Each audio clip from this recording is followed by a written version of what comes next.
wabarakatuh. Bismillahirrahmanirrahim.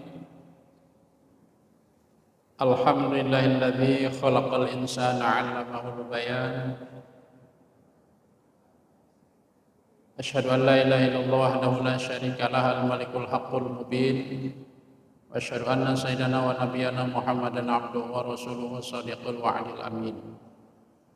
Allahumma shalli wa sallim wa barik ala sayyidina wa maulana Muhammadin wa ala alihi wa ashabihi ajma'in, amma ba'du. Qala Allah ta'ala fi kitabihil karim wa huwa asdaqul qailin. A'udzu billahi minasyaitonir rajim. Bismillahirrahmanirrahim. Inna nahnu nazzalna dzikra wa inna lahu lahafizun. Qala an-nabiy sallallahu alaihi wasallam, khairukum man ta'allama al-Qur'ana wa 'allamahu. Rabbi shrah li sadri wa yassir li amri wa hlul 'uqdatam min lisani yafqahu qawli. Ma'asyiral muslimin, jamaah semuanya Masjid Ar-Rahmah yang saya muliakan. Pertama-tama mari kita sama-sama memanjatkan puji syukur kehadirat Allah Subhanahu wa taala. Alhamdulillah kita memasuki hari yang kedua bulan Ramadan dalam keadaan sehat walafiat, serta alhamdulillah mudah-mudahan puasa kita, tarawih kita, dan segala amalan kita diterima oleh Allah Subhanahu wa taala. Salawat salam mudah-mudahan Allah sampaikan kepada baginda Rasulullah Nabi Muhammad sallallahu alaihi wasallam, kepada keluarganya, sahabatnya, dan para pengikutnya. Baik jamaah, kita akan lanjutkan pengkajian tafsir Al-Quran surah Ibrahim untuk sesi yang kedua. Kemarin kita sudah sampai di ayat yang ketiga. Kita lanjutkan di ayat yang keempat dan seterusnya. Sebelumnya kita bacakan dulu ayat-ayat yang akan kita kaji. A'udzu billahi minasy syaithanir rajim. Bismillahirrahmanirrahim. Wa ma arsalna min rasulin illa bilisani qaumihi liyubayyina lahum fayudillullahu man yasha'u wa yahdi man yasha'u wa huwal azizul hakim. وَلَقَدْ أَرْسَلْنَا مُوسَى بِآيَاتِنَا أَنْ أَخْرِجْ قَوْمَكَ مِنَ الظُّلُمَاتِ إِلَى النُّورِ وَذَكِّرْهُم بِأَيَّامِ اللَّهِ إِنَّ فِي ذَلِكَ لَآيَاتٍ لِكُلِّ صَبَّارٍ شَكُورٍ. وَإِذْ قَالَ مُوسَى لِقَوْمِهِ اذْكُرُوا نِعْمَةَ اللَّهِ عَلَيْكُمْ إِذْ أَنْجَاكُمْ مِنْ آلِ فِرْعَوْنَ يَسُومُونَكُمْ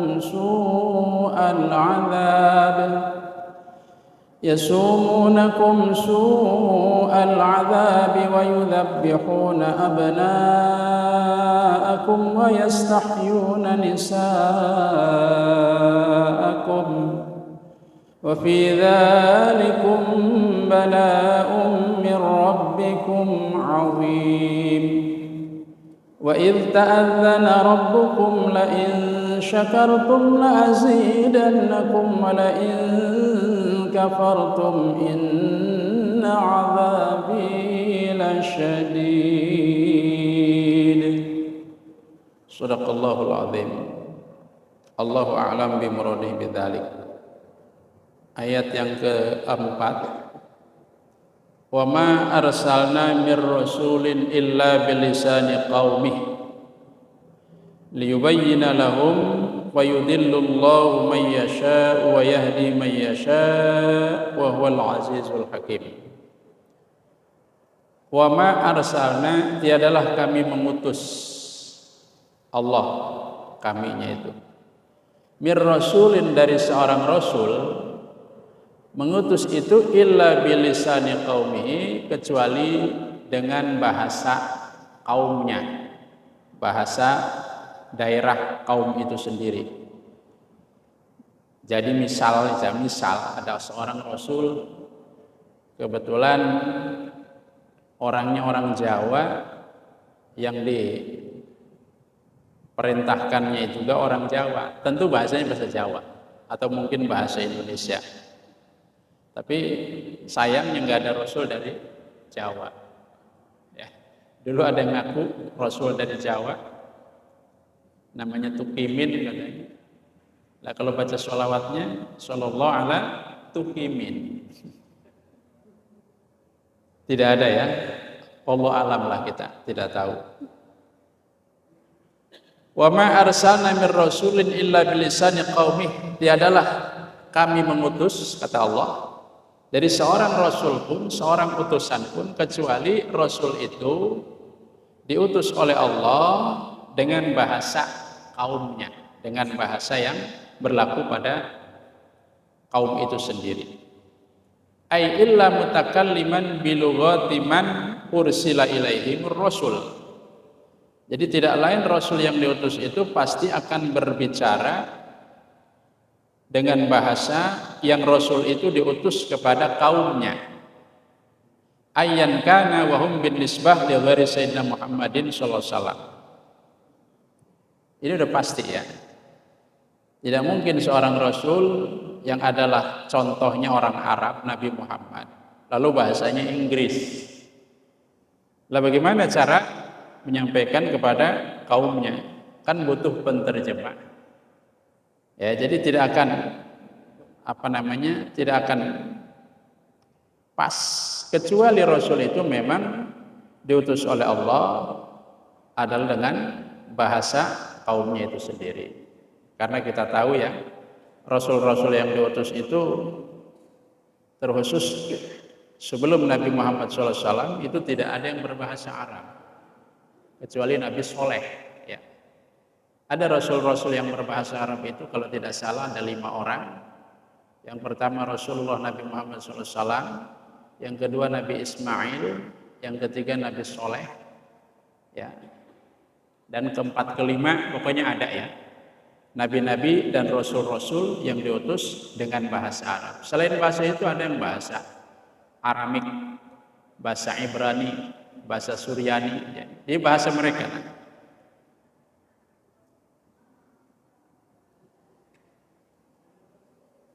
Li ghairi Sayyidina Muhammadin sallallahu alaihi wasallam, selain daripada Nabi Muhammad sallallahu alaihi wasallam, khusus asyirati rasulihim, terkhusus kepada keluarga rasul-rasul itu sendiri.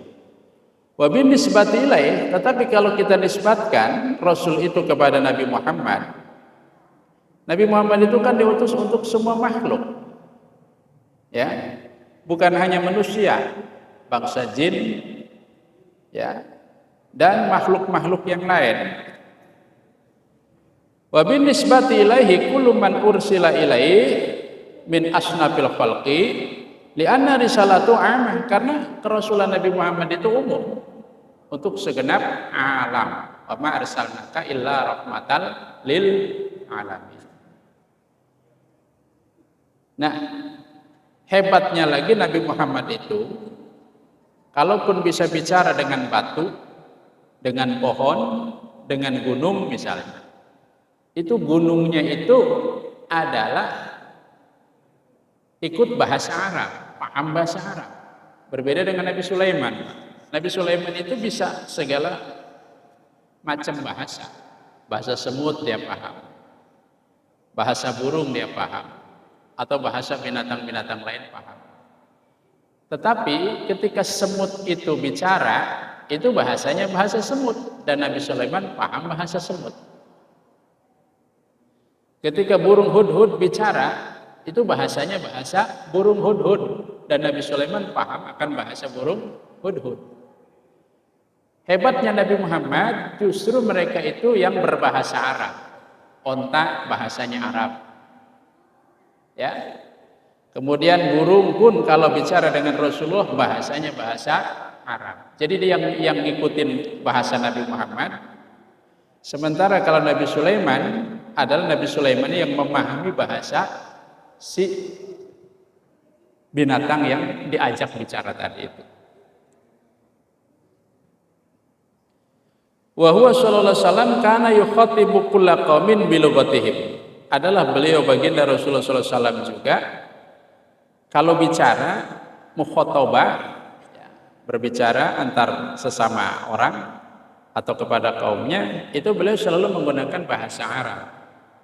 Wa in lam yathbut annahu takallama bil lughati Turkiyah. Walaupun tidak ada keterangan, ya memang tidak ada keterangan yang menyatakan bahwa beliau pernah berbahasa Turki misalkan, itu tidak ada. Baik, apa tujuannya? Kenapa Rasul itu diutus dengan bahasa kaumnya? Liyubayyina lahum, agar Rasul ini bisa menerangkan kepada mereka tentang syariat yang Allah wajibkan kepada Rasulullah kepada kaumnya. Jadi gampang, Pak.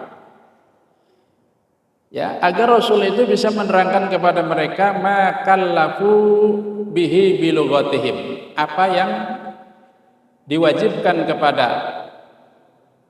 kaumnya dengan bahasa kaumnya itu sekali. Fayakunu fahmuhum li asraris syariah ashal. Maka kalau si Rasul itu diutus dengan bahasa kaumnya, maka kaumnya itu untuk memahami, ya, segala syariat, rahasia-rahasia segala syariat itu lebih mudah. Wa wuqufuhum 'alal maqsud akmal. Dan jatuhnya maksud serta tujuan kepada kaum itu lebih sempurna. Ini hebatnya. Ya. Wa yudhillullahu may yasha wa yahdi may yasha. Dan lalu Allah Subhanahu wa taala yang menghendaki bahwa dia itu akan tersesat. Orang sesat itu bukan karena apa-apa, mungkin karena kelakuannya, tetapi pada hakikatnya adalah Allah sudah menutup pintu hatinya untuk menerima agama Islam. Jadi fayudillullah mayyasha, Allah akan menyesatkan siapa saja yang dikehendaki oleh Allah, itu dia akan sesat.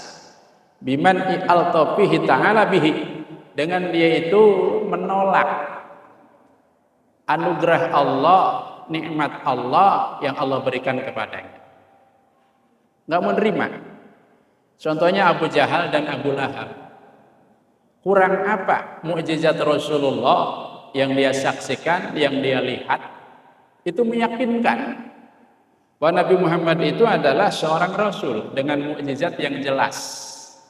Tetapi karena Allah tidak mau membuka pintu hidayahnya kepada Abu Jahal, Abu Lahab contohnya, itu sampai kapanpun tetap dia tidak mau beriman kepada Rasulullah SAW. Sebaliknya sahabat Umar yang dulu memusuhi Nabi Muhammad SAW, bahkan sampai ingin memenggal kepalanya, saking bencinya kepada Nabi Muhammad, ingin memenggal kepalanya, benci kepada beliau, benci kepada ajarannya, pada Islam. Ya, tetapi karena kehendak Allah, dilalah sahabat Umar itu mau menerima Islam, terbuka hatinya menerima kepada Islam. Jadi urusan dia dapat hidayah, dia tidak dapat hidayah, dia muslim, dia kafir, itu sudah menjadi ketetapan Allah. Tugas kita itu hanya menyampaikan, ya, hanya menyampaikan. Wa yahdi, dan Allah akan memberikan hidayah atau petunjuk lidinihi, akan agamanya Allah, bimanhi al-tafi, dengan semata-mata hanya kasih sayang Allah. Man, kepada orang yashau, yang Allah kehendaki. Fataqwiyatul bayan la tujibu husulal hidayah. Maka kuatnya keterangan, hebatnya orang memberikan retorika, kata-kata kepada orang lain, sehingga membuat orang terkesima. Hebat sekali ucapannya, membuat orang terkesan, ya. Fataqwiyatul bayan, hebatnya ucapan, keterangan, la tujibu husulal hidayah, itu tidak menyebabkan wajib bahwa hidayah itu akan datang kepada itu, tidak. Farubama qawiyal bayan wala tahsilul hidayah. Kadang-kadang keterangannya itu tidak sehebat itu, kata-katanya tidak sehebat yang dia dengar, kata-katanya tidak menarik. Tetapi kalau Allah menghendaki bahwa dengan kata-kata yang tidak menarik itu dia akan dapat hidayah, bisa dapat hidayah. Ya, faruba qawiyal bayan. Kadang-kadang ada kata-kata yang menarik tetapi tidak menyebabkan orang itu menjadi dapat hidayah. Warubama dha'ufal bayan wa hasolatil hidayah. Li'annal hidayah, sekali lagi, wad dolal, hidayah dan juga kesesatan, Allah menyesatkan, Allah memberikan hidayah, itu la yuqsolani illa minallahi ta'ala. Itu tidak dihasilkan dari semata-mata dakwah, kecuali itu semua adalah kehendak Allah Subhanahu wa ta'ala. Jangan juga berpikir begini loh, orang sudah dikehendaki bahwa dia akan dapat hidayah, juga tidak dapat hidayah. Ngapain kita ngajak-ngajak? Ngapain kita dakwah? Ngapain kita ada tabligh akbar? Nggak ada artinya dong. Nggak begitu juga, Pak. Boleh jadi dari kita ngajak kepada mereka, itu menyebabkan mereka dapat hidayah. Jadi sababiahnya dulu kita tempuh. Adapun masalah hasilnya kita serahkan kepada Allah.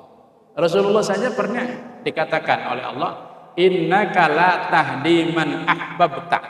Muhammad, kamu itu tidak bisa memberikan petunjuk sekalipun orang yang kau ingin diberi petunjuk itu orang yang paling kau cintai, yaitu Abu Thalib.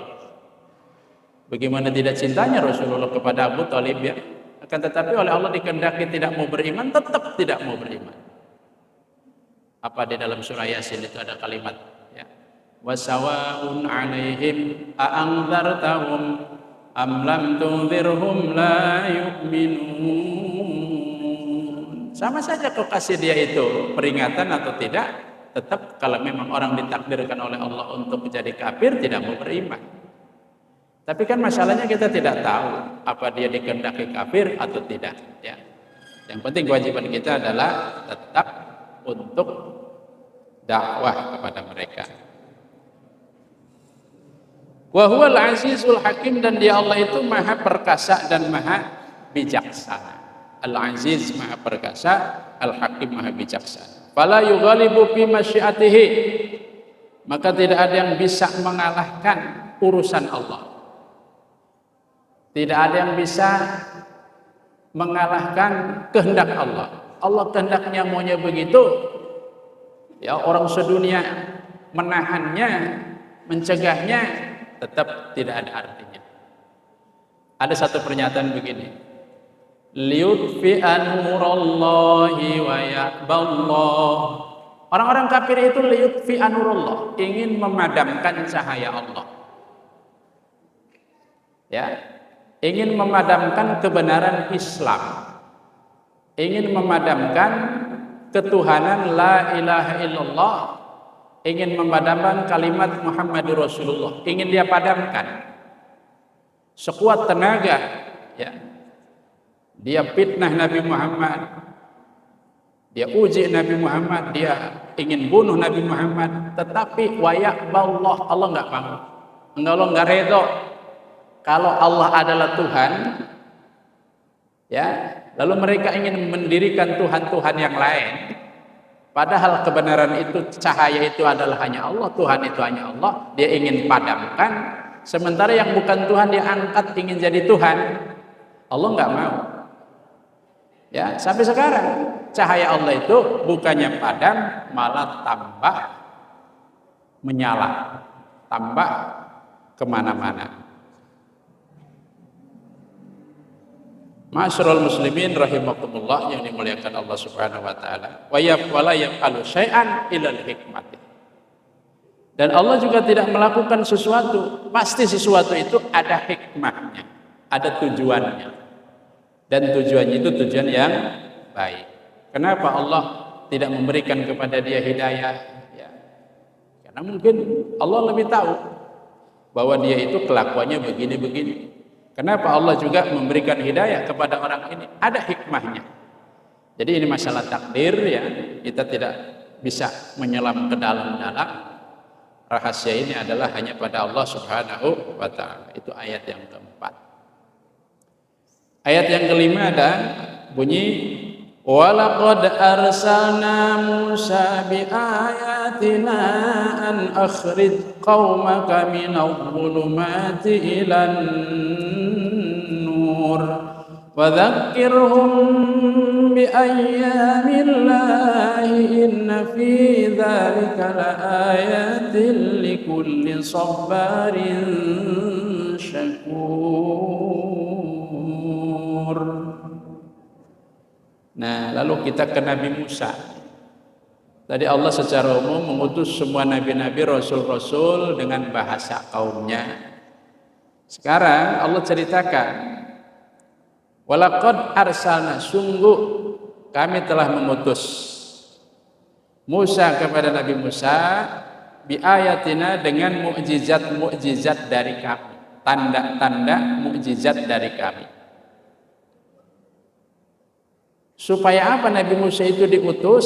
Apa tujuannya? Apa maksudnya? An akhrij qaumaka minadh-dhulumati ilan nur. Agar Nabi Musa itu diutus oleh Allah kepada kaumnya itu Bani Israel. Akhrij qaumaka. Musa, keluarkan kaummu minadh-dhulumati ilan nur, dari kegelapan kekafiran menuju cahaya keimanan. Jadi Bani Israel dulu itu juga sama Pak, mengalami masa-masa kelam daripada akidah. Siapa sih Bani Israel Pak? Di zaman Nabi Musa itu Bani Israel sudah banyak. Sekali lagi, Bani Israel itu adalah orang-orang yang dulu diperanakan oleh Nabi Yakub alaihi salatu wassalam. Nabi Yakub itu punya anak kurang lebih 12 orang. Nabi Yakub anak siapa? Anak Nabi Ishak. Nabi Ishak anak siapa? Anak Nabi Ibrahim. Jadi Nabi Ibrahim punya anak, diantaranya Ismail, dan yang kedua Ishak. Ishak punya anak Yakub, Yakub punya anak ke-12. Salah satu di antara 12 itu ada namanya Nabi Yusuf. Ya, dari 12 orang itu semuanya yang 12 orang disebut Bani Israel. Bani itu anak-anak, Isra itu hamba, El itu Allah. Jadi anak-anak hamba Allah. Jadi awal-awalnya mereka, anak-anak mereka, turunan mereka dulu di Madian. Ya, setelah Nabi Yusuf menjadi seorang raja, seluruh keturunan Nabi Yakub itu diboyong oleh Nabi Yusuf ke negeri Mesir. Ya, diboyong ke negeri Mesir. Waktu itu hanya 72 orang Bani Israel. 72 orang, bisa dihitung Pak, puluhan, belum sampai 100. Jadi ya anaknya, ya mantunya, ya cucunya Nabi Yakub semua diboyong, sampai Nabi Yakubnya itu diboyong ke Mesir. Karena Nabi Yusuf itu menjadi seorang raja. Begitu diboyong Pak, otomatis karena beliau itu seorang raja, ditempatkan dong dalam tempat yang cukup baik oleh Allah di bumi. Ada yang jadi menteri mungkin ya, ada yang jadi bupati, jadi gubernur, jadi camat, jadi lurah lah, diantaranya begitu. Artinya dulu di zaman Nabi Yusuf orang-orang Israel itu pernah jaya menduduki kedudukan yang strategis menjadi pemimpin-pemimpin di Mesir. Tetapi ketika zaman Nabi Musa ya, itu mereka itu sudah ditindas oleh Raja Fir'aun. Tidak ada pemimpin-pemimpin yang berasal dari orang-orang Israel, itu nggak ada. Nggak boleh. Orang Israel itu jadi pemimpin, nggak boleh. Ya, dicopot-copotin. Umpamanya tadinya gubernur orang Israel, diturunin. Harus jadi orang biasa sipil. Bahkan harus kerja keras. Ya, itu namanya ditindas oleh Fir'aun. Luar biasa. Kenapa mereka orang Israel itu yang dulunya adalah orang terhormat sampai ditindas begitu? Karena mereka sudah melupakan Allah. Allahnya sudah dibuang dalam hati-hati mereka. Maka Nabi Musa diutus, kata Allah Subhanahu wa taala, an akhrij qaumaka minadh-dhulumati ilan nur. Agar engkau Musa mengeluarkan kekafiran yang ada dalam hatinya orang-orang Bani Israel menuju cahaya Allah. Dulunya mereka beriman semuanya. Tetapi karena lamanya masa, bayangkan dari Nabi Yakub, Yakub, Yusuf, Ayub, Syuaib, Musa, Harun. Nah, itu berapa generasi? Mereka sudah pada lupa. Ya, sedikit sekali yang beriman kepada Allah.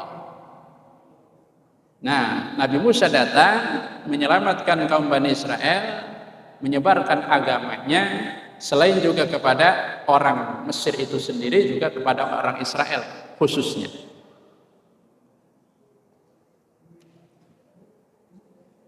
Minadz-dzulumati, dari kegelapan. Nah, ini ulang lagi, walaqad arsalna Musa bi ayatin. Sungguh kami telah mengutus Nabi Musa dengan tanda-tanda kami, yaitu mukjizat allati adharaha li Bani Israel. Yang mana mukjizat itu telah dizahirkan oleh Allah kepada Bani Israel. Jadi orang Bani Israel semasa Nabi Musa itu banyak melihat tanda-tanda mukjizat. Seperti orang-orang Israel dengan mata kepalanya pernah melihat lautan dibelah. Orang-orang Bani Israel pernah melihat bahwa ada awan yang selalu ngikutin mereka di tengah-tengah padang pasir, sehingga terik matahari tidak menyengat. Ya, ini luar biasa. Orang Bani Israel itu sungguh banyak dikasih nikmat oleh Allah Subhanahu wa Ta'ala. Jadi tugas Nabi Musa adalah, ya Musa, akhrij qaumaka minadz-dzulumati ilan nur. Keluarkan kaummu dari kegelapan, ay dzulumatul kufr, artinya kegelapan kekafiran, ilan nuri, menuju cahaya, ay nuril iman, artinya cahaya keimanan. Fa'an mubsiratun li arsalna. Yang kedua, wa dzakirhum bi ayyamillah, dan ingatkan kepada mereka Musa bi ayyamillah, dengan hari-hari Allah. Kenapa hari-hari Allah, Pak? Allah itu telah memberikan hari-hari kepada kaum Bani Israel. Ada hari-hari yang menyenangkan, ada hari-hari yang menyakitkan. Hari-hari di mana mereka, orang-orang Israel, ditolong oleh Allah. Ada hari-hari yang membuat mereka kelam. Ada dua, ya. Jadi mengenang hari-hari yang menyenangkan atau mengenang hari-hari yang mana hari itu adalah membuat kita introspeksi, itu dibolehkan oleh Allah. Wa dzakirhum. Ya, sama juga diutusnya Nabi Muhammad SAW. Itu adalah hari yang menyenangkan. Lalu kita mengenang, memperingati hari lahirnya Nabi Muhammad SAW, namanya Maulid. Boleh enggak? Boleh. Ini adalah dalilnya. Wa dzakirhum bi ayyamillah. Wa dzakirhum, dan hai Musa, dzakir, ingatkan, hum, kepada mereka, bi ayyamillah, dengan hari-hari Allah. Hari-hari Allah itu maksudnya hari-hari di mana Allah memberikan kenikmatan, atau hari-hari di mana Allah memberikan ujian. Ya, ini boleh. Ay bi ni'amillah, artinya dengan nikmat-nikmat Allah. Wa hiya ayyamuhum, kan filaqil bahr, seperti dibelahnya laut. Ya, ingat itu nikmat Allah yang Allah berikan kepada kaum Israel. Wa tadlilil ghamam, dan dinaungi oleh awan. Wa ala man qablahum, juga kepada orang sebelum mereka, mimman amana bir rusul, yaitu dari orang-orang yang beriman kepada para rasul, fi masalafa minal ayyam. Jadi Rasulullah Nabi Musa alaihi salatu wasallam itu pernah dikasih banyak nikmat. Lalu nikmat itu disaksikan oleh kaum Israel. Bagaimana enggak ketika dalam masa kejepit Nabi Musa dikejar-kejar oleh Fir'aun, beliau membawa ratusan ribu orang Israel kabur dari Mesir ingin menuju ke Palestina. Di depan mereka itu laut merah terpampang yang tidak mungkin mereka renang. 600.000 orang misalkan renang. Bagaimana caranya? Sementara pasukan Fir'aun dengan gagah berani, kuda-kudanya sudah mendesak. Mereka putus asa, pasti mereka dibantai habis. Tapi Nabi Musa diperintahkan oleh Allah, idrib bi asokal bahar. Musa, pukulkan tongkatmu itu ke laut, jebret, jadilah jalan. Ini nikmat Allah. Mereka nyebrang semuanya, selamat. Sementara Fir'aun dan seluruh bala tentaranya digulung ombak, tenggelam mereka semua, mati di dalam laut merah itu tadi. Bukankah itu nikmat Allah? Nah, setelah mereka itu sampai di daratan sebelah sana, mereka mengalami masa-masa di mana masa-masa mereka itu ingin makan, ingin minum, ya. Di padang pasir, bayangkan. Ketika mereka itu berjalan di padang pasir, hebatnya Allah selalu menaungi dengan awan sehingga tidak terasa panas. Dan baju yang mereka kenakan itu bertahun-tahun itu tidak belel, tidak rusak. Luar biasa. Pernah suatu ketika mereka itu ingin minum, nggak ada minuman, nggak ada air di tengah padang pasir. Wa idzistasqa Musa liqaumihi faqul nadrib bi'asaqal hajar fanfajarat min husnata asyrata aina. Pernah suatu ketika kaumnya Musa di sini nggak ada air di tengah-tengah padang pasir. Bayangkan, mau nyari kemana? PAM belum ada waktu itu. Maka inisiatif dari Nabi Musa mohon kepada Allah, bermunajat, ya Allah, kami semua kekurangan air, 600.000 orang. Pak, ya, kata Allah, pukulkan saja itu batu segi 4 kayak begini. Begitu dipukul, Pak, jebret, pang pajarot, maka memencar. Ithna asyara ainan, 12 mata air. 1, 2, 3. Ya. Pokoknya setiap ini itu 3 kali 4 berapa? 12. Batu bisa mengeluarkan air yang memancar. Apakah itu bukan mukjizat? Mukjizat. Tadinya sama sekali. Nah, hendaknya bersyukur. Kemudian mereka ingin makan, ingin minum, sementara pasar jauh, uang tidak ada. Kemana mereka? Allah utus manna dan salwa. Apa itu manna? Makanan. Yang kalau pagi-pagi waktu fajar itu ada di batu-batu, ya, di pohon-pohon, kayak agar-agar gitu. Ya, dimakan langsung bisa. Dan setiap orang bisa dengan mudah mendapatkannya. Kalau dia mau nyari gampang. Lauhnya susah. Allah utus burung salwa. Salwa itu burung, kayak burung puyuh, ya, yang gemuk, yang berlemak, dia nggak bisa terbang, hanya lari-lari. Anak kecil aja bisa dapat, bisa diolah jadi makanan.